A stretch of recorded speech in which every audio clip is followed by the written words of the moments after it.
ngathi uyasishaya manje kodwa sicabanga ukuthi na uyibheka lento mfowethu lapha kweSAPC 13 yazi lesiphingi nase siphuma lezi zinto akusahambelani lepha bezingena eSAPC 13 yasesiphingo ngokomthetho kufanele kube kwazekale ukuthi njengoba seziphuma ziyapi kwenzakalani kanjani akukho ngathi impela ayikhona akusho kahle.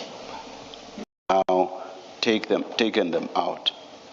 Ukuthi futhi hayi ukuthi fambile emoyeni ukuyikhipha la uyabhala ukuthi zikhishiwe uyazi ukuthi uyabhala ientry Yebo kunjalo.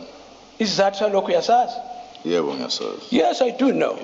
Now okunye futhi uyazi nawe uzikhiphile wazibuyisa naso uzibuyisa kufanele ukuphinde futhi ubhale ukuthi ziyangena futhi. Yebo kunjalo. Yes. Uyabona ke lento eyindida lesikhuluma ekhulunywe wena kakhulukazi uthi wena ubone kungasekho isidingo sokuthi ubuye ubhale ngoba uthi zazi ibhalisiwe ku-SAPS 13 yasesiphingi kodwa uqeda ukusho ukuthi uyazi ukuthi kufanele kunesidingo yini okubalulekile na ukuthi isibhaliso ziyaphuma ziyangena.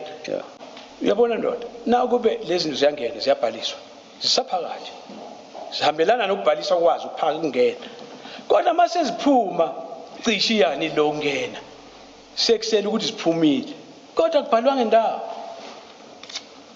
kuyaphela indaba ukuthi zingenile ngoba seziphumile. Can you please make me understand? Ukwenza uncede ukuthi uqondakale kahle.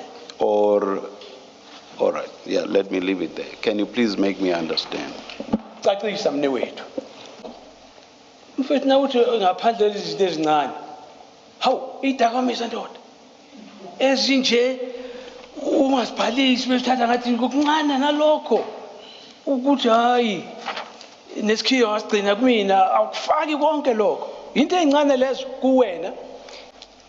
Uyabona ke ndoda okunye yikho lokho ukuthi ke njoba lezi zinto esikhuluma ngazo esibaluleke kangaka noma wena uthi izinto ezincanyana obheke nje nangomhla ka23 uJacobs wabhalisa lokho ekubhalisa lapho ngoyi24 kuyabonakala ukuthi ngempela lezi zinto zifakiwe lapha kodwa kungakuthatha